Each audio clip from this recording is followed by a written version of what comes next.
ఆదికాండము 16వ అధ్యాయము మొదటి నుండి దేవుని యొక్క వాక్యాన్ని ధ్యానం చేద్దాం. ఇక్కడ ఒక కుటుంబ కథ, కుటుంబంలో జరిగిన విచిత్రపు నిర్ణయాలు, కుటుంబంలో చోటు చేసుకున్న రకరకాల పరిస్థితులు అవి నష్టానికి దారి తీసాయా, లాభానికి దారి తీసాయా, సమస్యలకు దారి తీసాయా చూద్దాం. ఇక్కడ అబ్రాహాము కుటుంబం ఉంది. ఏ కుటుంబం చెప్పండి? అబ్రాహాము అనబాకండి, ఇంకా ఆయన అబ్రాహాము కాల, ఆయన అబ్రామే. అబ్రాము అంటే ఎత్తుగల తండ్రి అని అర్థం. ఎత్తుగల తండ్రి. అబ్రహాము తర్వాత మార్చబడ్డాడు. అబ్రహాము అంటే సమూహములకు తండ్రి, జనములకు తండ్రి అని అర్థం. ఇప్పుడు ఆయన జనములకు తండ్రి కాదు, ఆయన ఒక ఎత్తుగల అంటే శరీర ఎత్తు అని కాదు అక్కడ అర్థం. అన్నింటిలో కూడా ఉన్నతమైన స్థితిలో ఉన్నవాడు అని అర్థం. హల్లెలూయా. అయితే వాళ్ళకి పిల్లలు లేరు. దేవునికి లోపలికి వచ్చిన సంవత్సరాలు నేర్చుకోవడానికి పిల్లలు కలగల.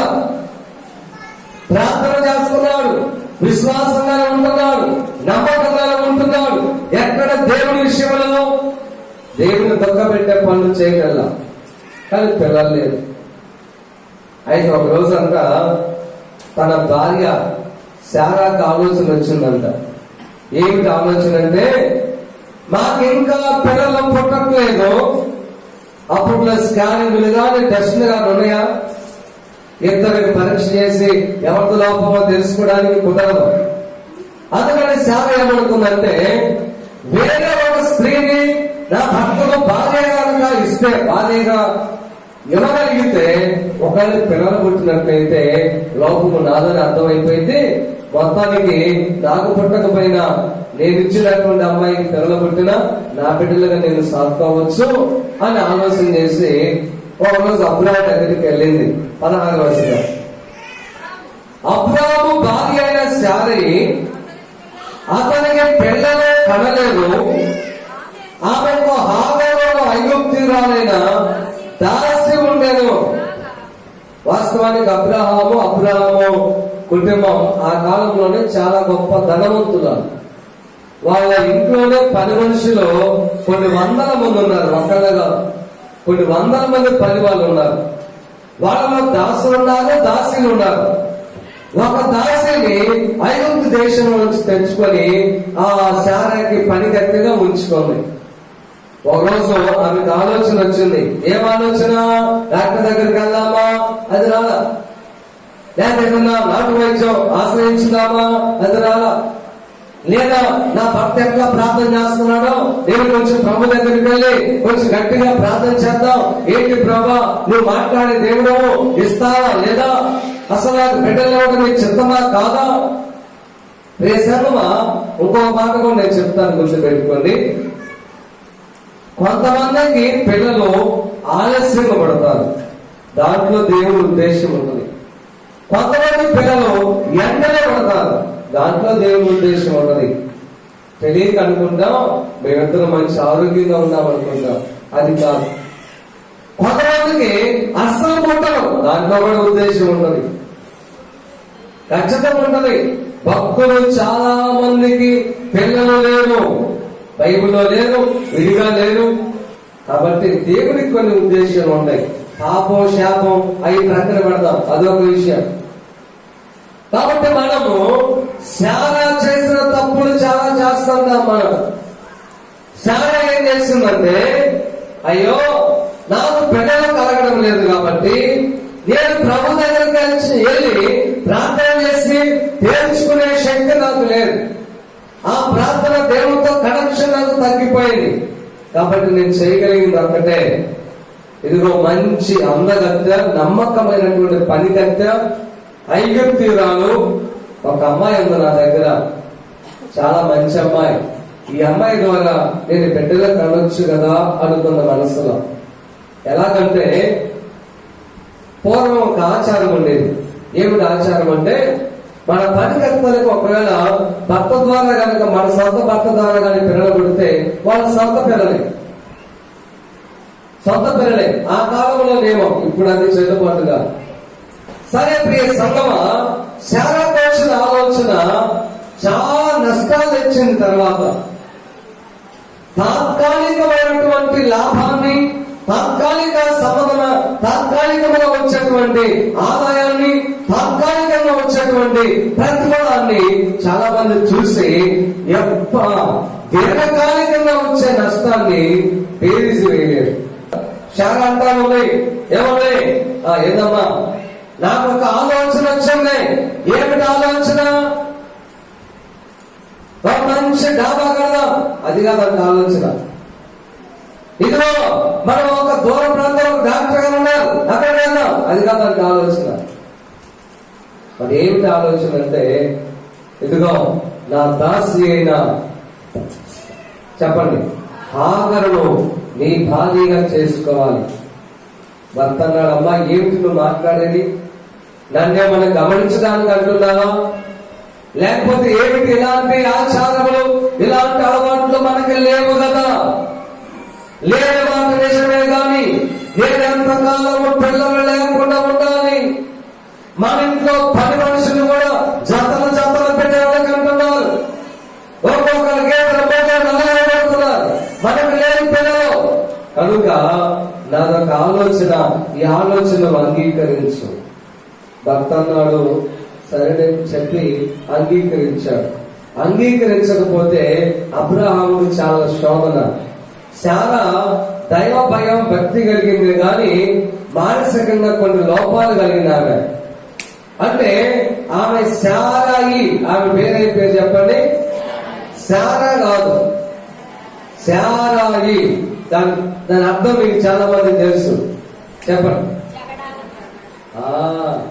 జగడగొండి, గయ్యాలి, తగాదలమాలి అని అర్థం. ఈ శారాయి మీరు గమనిస్తే తర్వాత జరగబోయేది ఒకటి చెప్తాను. శారాకి అబ్రహాముకి దేవుడు ఇవ్వబోయే బిడ్డ ఇస్సాకు కదా.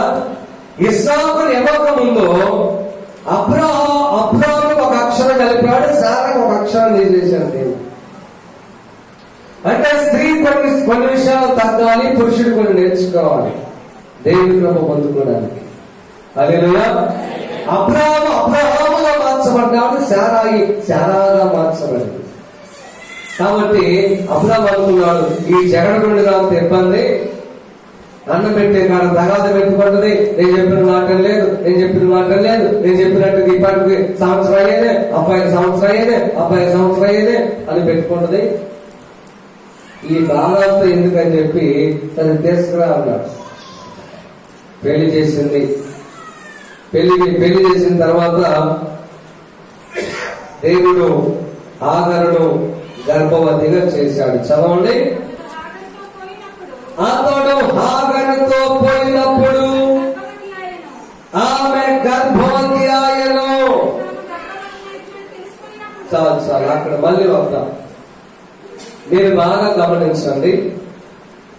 దేవుడి తర్వాత ఇస్తాడుగా.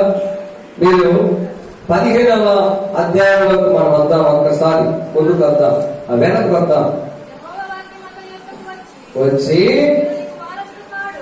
ఇతడు నీకు వారసుడు కాడు, నీ గర్భవాసుడు ఒకడు పుట్టబోతున్నాడు, అతడు నీకు వారసుడు అవుతాడు అబ్రహాం.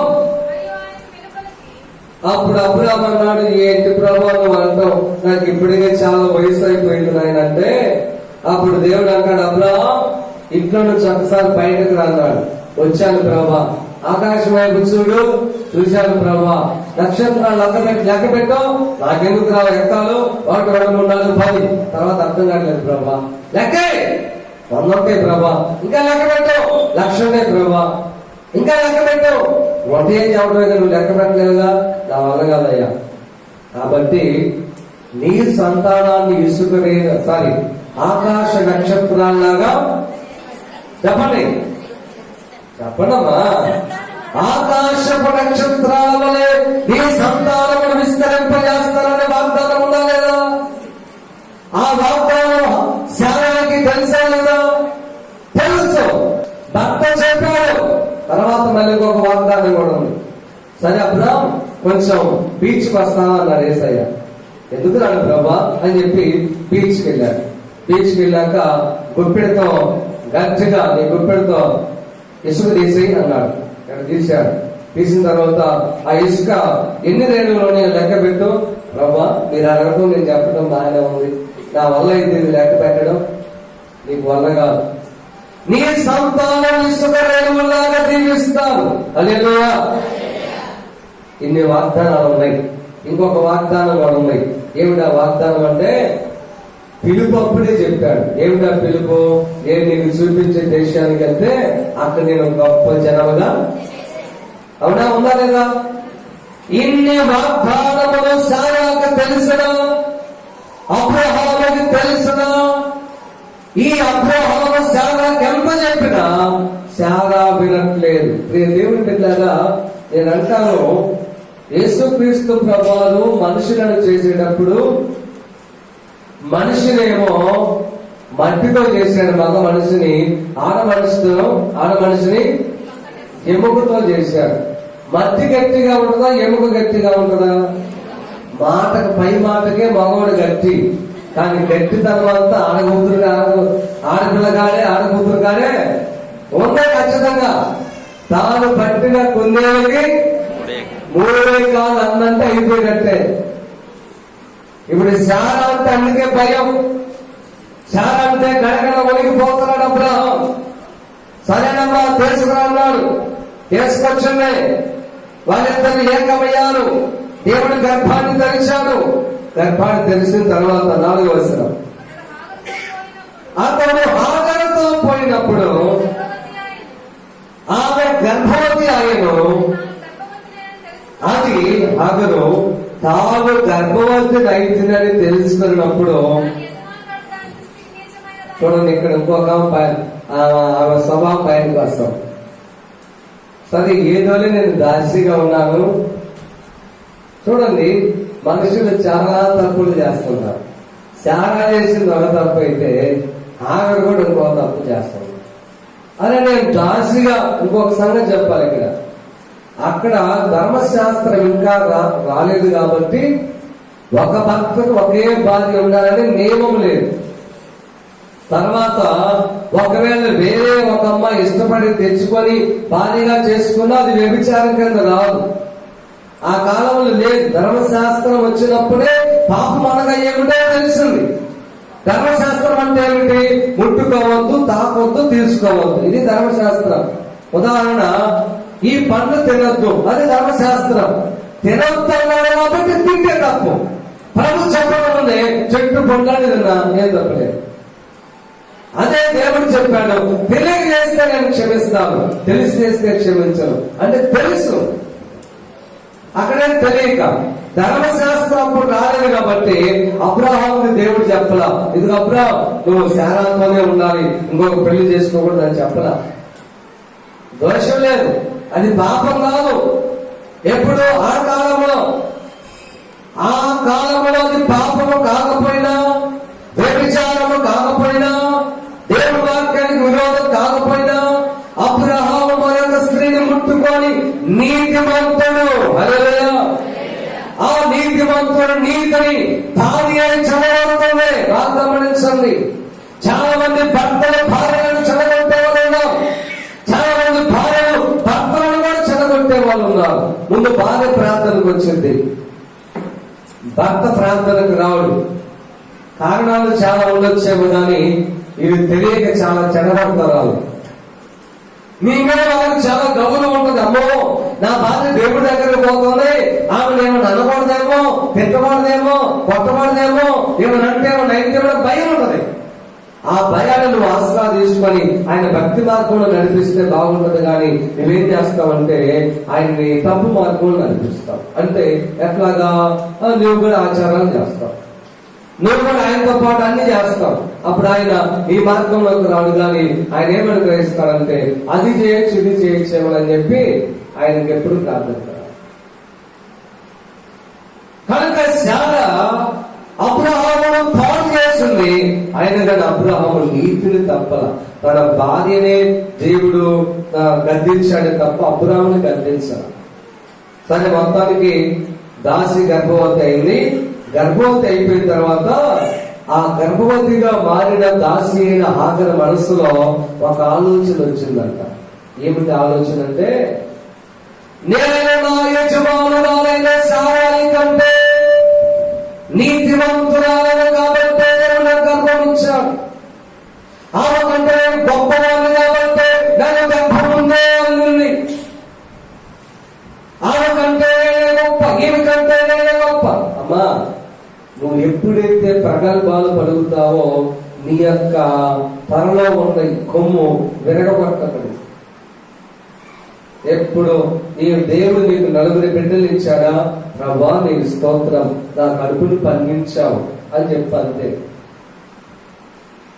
మరొక ఆచారం ఉంది, దానికి పూర్తిగా విరుద్ధం. ఏమిటంటే బిడ్డలు లేని వారిని ఏ మంచి కార్యక్రమాన్ని కూడా పిలవరు. నేనంటాను వాళ్ళే మనకు ముఖ్యం అంటాను. ఎందుకంటే బిడ్డలు కలగకపోవడానికి ఆమె శాపగ్రస్తురాలను భావించనక్కర్లా, సమాజంలో ధృవీకరించబడిన వ్యక్తిగా భావించనక్కర్లా. మరి భర్తను కూడా అలాగే భావించవచ్చుగా. ఏమో అతనే సంపూర్ణమైన లోపమేమో. కనుక దేవుడి బిడ్డగా ఎప్పుడు కూడా అలాగా మనం చేయకూడదు. మానవత్వపు విలువలు కలిగి మనం గౌరవించాలా. నేను చెప్పేది ఏంటంటే దేవుడి బిడ్డలుగా మనమన్నా ఈ సమాజంలో ప్రత్యేకతను చూపిద్దాం. హల్లెలూయా. విధవరాలను గౌరవించుదాం, బిడ్డలు లేని వారిని గౌరవించుదాం, మంచి కార్యక్రమాలకు పిలుద్దాం. నేను ఏదైనా కార్యక్రమం చేసేటప్పుడు కొంతమంది వెనకాడతారు. మాకు ఆ భయాలేం లేవు, ముందు నువ్వే వచ్చి నువ్వే ఆ పని చేయమంట, నువ్వే మాకు ఎదురుగా పని చెప్తాను, నువ్వే చేయి పెట్టమంటాను, నువ్వే ముందు అన్నదనమాట. బైబిల్ గ్రంథంలో స్త్రీని దేవుడు పురుషునికి సమానంగా ఇచ్చాడు, కానీ స్త్రీని బానిసగా ఇవ్వలేదు. ఈయన దేవుడిచ్చిన అవకాశాన్ని బట్టి ప్రభువును స్తుతించకుండా తన యజమానురాలని తక్కువగా చేసి చూస్తుందంట. ఏం చేస్తుందంట, తాను గర్భవతినైతున్నాడని తెలుసుకున్నప్పుడు దాని యజమానురాలు హాగరు దృష్టికి నీచమైనదిగా కనబడుతుందంట. హల్లెలూయా. ఆమంట తన యజమానురాల్ని నీచమైనదిగా చూస్తుంది.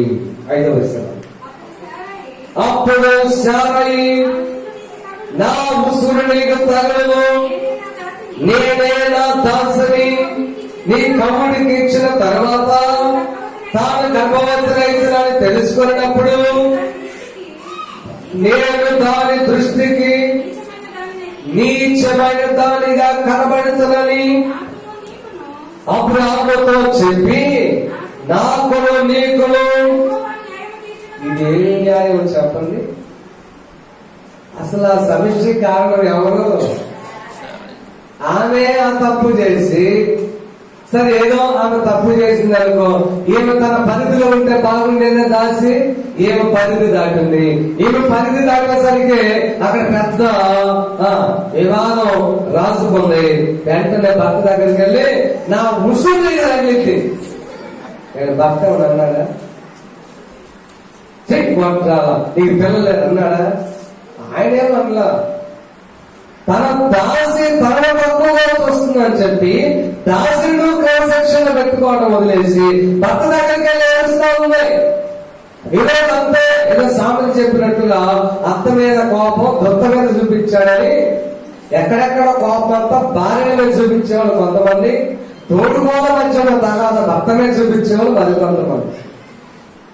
వాళ్ళెవరో తగాద మీరు ఇక్కడ చూపించుకునేది. నీ దాసే కదా అమ్మాయి, హాగరు శారాయి దాసే కదా. అమ్మాయిని క్రమశిక్షణ పెట్టుకోవచ్చు, కూర్చోబెట్టి అమ్మా విర్రలేక బాగా ఇంట్లో నుంచి తరిమేస్తా, జాగ్రత్త, నీకు ఒక అబ్బాయి పుడితే నన్ను తక్కువగా చూస్తానేమో, నువ్వు నన్ను గౌరవిస్తే నీకు ఇంకా డబ్బు బంగారం ఇచ్చి నీకు ఒక జీవితాన్ని ఇస్తానని చెప్పుకోవచ్చుగా. పోయి భర్త మీద తగాదు పెట్టుకుని అంటుంది, దేవుడు చూస్తున్నాడు, నీకు నాకు న్యాయం తీర్చుగాక. పాపం దేవుడు ఎందుకని మధ్యన మరి ఏమి చేసిన తప్పుకి భర్త దేవుడు అందరూ కలిపి పెట్టింది. ఎంత విచారమో. ఇంకా ఏమంటుందో చదవండి. 6వ వచనం. అందుకు అబ్రాము, ఇదిగో నీ దాసి నీ చేతిలో ఉన్నది, నీ మనసు వచ్చినట్లు దాని ఎలా చేయమని శారాతో చెప్పెను. శారా ఈ దాని శ్రమ పెట్టినందున ఇదంతా అవసరం చెప్పండి. ఆమెను దాసిగా ఉంచితే ఎంత బాధ వచ్చేది కాదుగా. కొంచెం అంత పైకి తీస్తే పైకి తీసేసరికి ఆమెమో నా యజమానురాలు నన్ను ప్రేమించిందనేది కొంచెం కృతజ్ఞతగా ఉండకుండా తక్కువగా చూసింది. తక్కువగా చూసేసరికి మళ్ళీ పాపం వచ్చింది. పాపం వచ్చేసరికి భర్త మీద తాగాదని పోయింది. భర్త అన్నాడమ్మా నా మీద తాగాలంటే ఎందుకు, ఆమె ఏదో ఒకటి చేసుకోపో అని వదిలేశాడు. అమ్మాయి తప్పు, అమ్మాయి జోలు పోతే ఒప్పుకోవాలన్నట్టు ఉండేది ఎలా. ఓయ్ శారాయ్ జాగ్రత్త, నువ్వు వడ్లాలవి, అమ్మాయి ఇప్పుడు నా భార్య, అమ్మాయి జోలు పోతే అన్నట్టయితేనా ఇక మామూలుగా జగడగొండి కదా, ఇక తిన్నది తాగిందంతా బయటకు వచ్చి పడేది. అట్లాగా తగాది పెట్టుకునేది. సామెతల గ్రంథంలో ఒక మాట ఉంది, గయ్యాలతో పెద్ద ఇంట నుండుట కంటే మూల ఒక మిద్దె మీద ఒక మూలం నివసించటం మేలు. గయ్యాలిగా ఉన్నంత కాలం నిన్ను బట్టి నీ భర్త ఎప్పటికీ మారడు.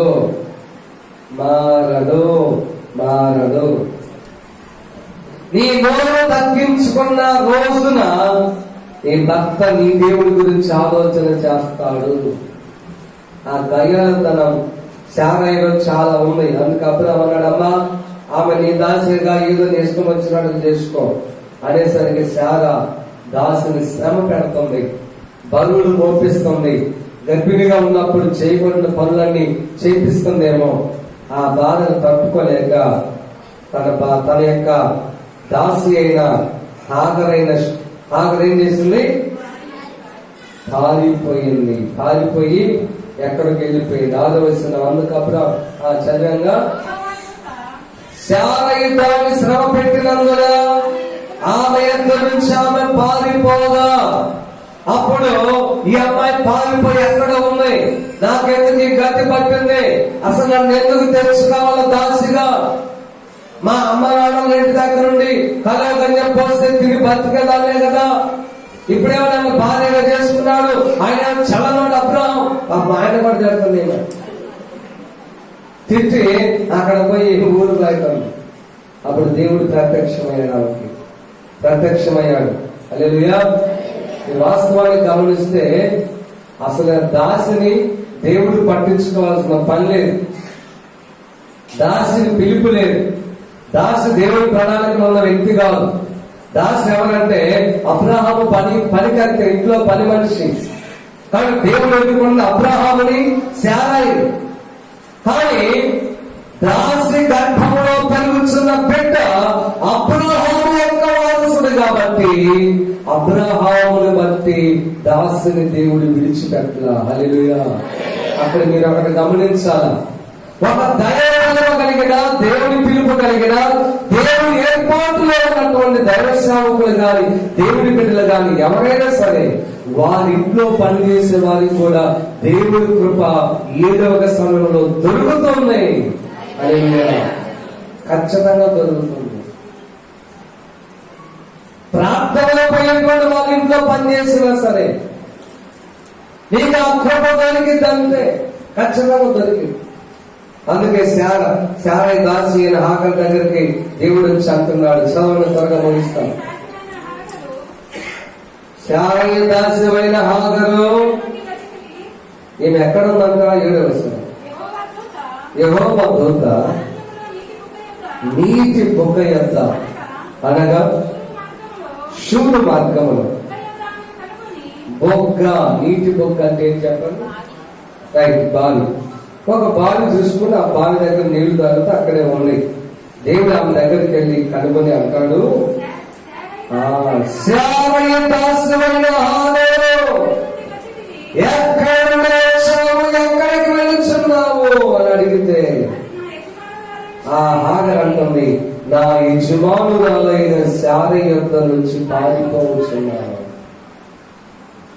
ఏమండి,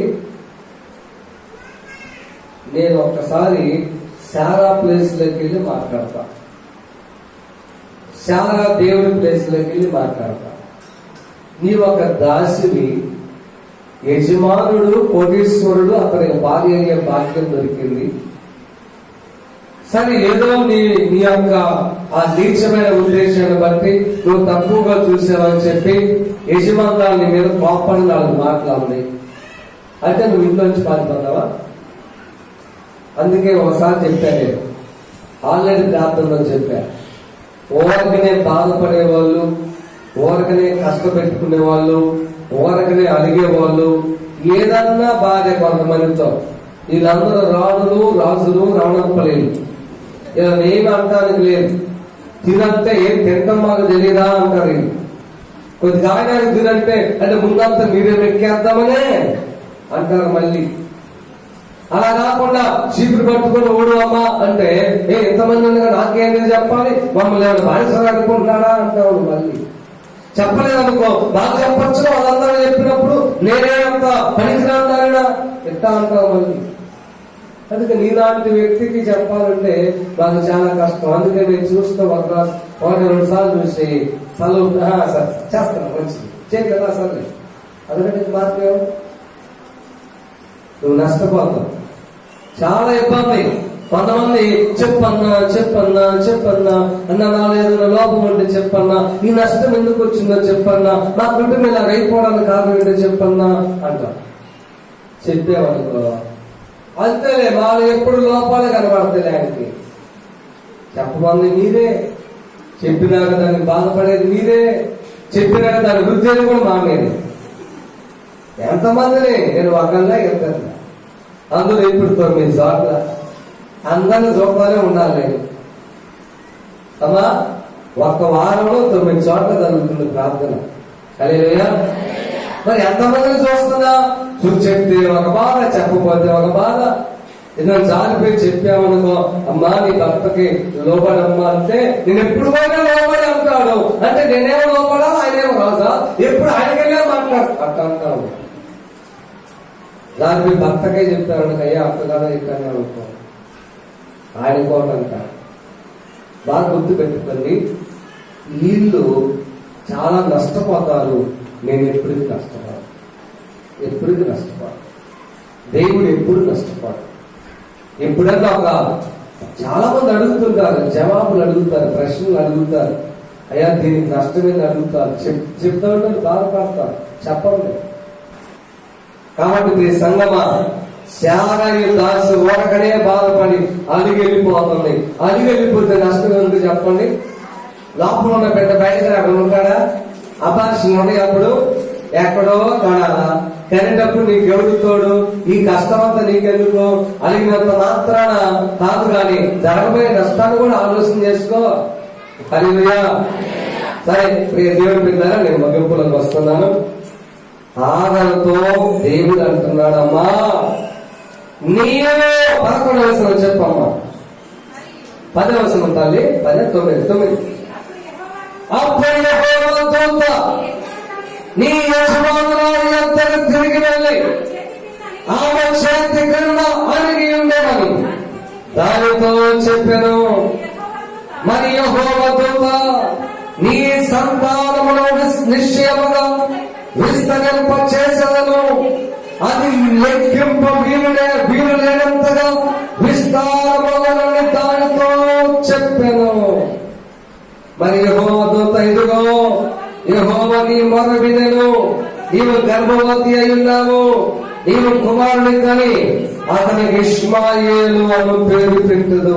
చాలమ్మా, మనం గనక నా మాట ప్రకారంగా నీ యజమానురాల దగ్గరికి మళ్ళీ వెళ్ళి, చాలా మంది అనుకుంటారు నేను ఓరగా గద్దెత్తుంటాడు పాస్టర్ గారు, ఓరగా గద్దెత్తుంటాడు. ఈ మందిరం కాకపోతే ఆ మందిరం లేదంట. అప్పో నీ స్వభావం అలాంటిది కాబట్టి నువ్వు ఎక్కడ పోయినా అక్కడే ఉంటావు, ఎక్కడ పోయినా అంతే. ఒక్కసారి నేను దేవుని యొక్క మందిరమును స్థిరపడకుండా ఉంటే అది నీకు క్షేమం కాదు. కొన్నిసార్లు ఒక స్కూల్కి వెళ్తాం, వెళ్ళినప్పుడు అక్కడ నీకు అంత అర్థం కాదు. అది ఇదేంటో అంత మా అబ్బాయికి చదువు వచ్చినట్టు మార్చి ఇంకోసారి మొత్తం అక్కడ స్థిరపడుతుంది అంతే. ఇంకా దాంట్లో తప్పులేదు. ఒక మందిరానికి వెళ్ళావు, తెలుసో తెలియకి వెళ్ళావు, అక్కడ నీకు అర్థం కాలేదు, చిన్న చిన్న సమస్యలు వచ్చినాయి, ఇంకోసారి వచ్చావు, ఇంకంతే పాల్చుకోవాలంతే. హల్లెలూయా. ఒకసారి నారు పోసావు, అక్కడ పీకావు, ఇంకోసారి నాటావు, ఇంకా అక్కడ వచ్చావు. వాళ్ళు ఎక్కడ నాటి అక్కడ పీకి ఇంకోసారి నాటి అక్కడ పీకి ఇంకోసారి నాటేవాడు. ఆ బాధ ఎక్కడ పెరగదు.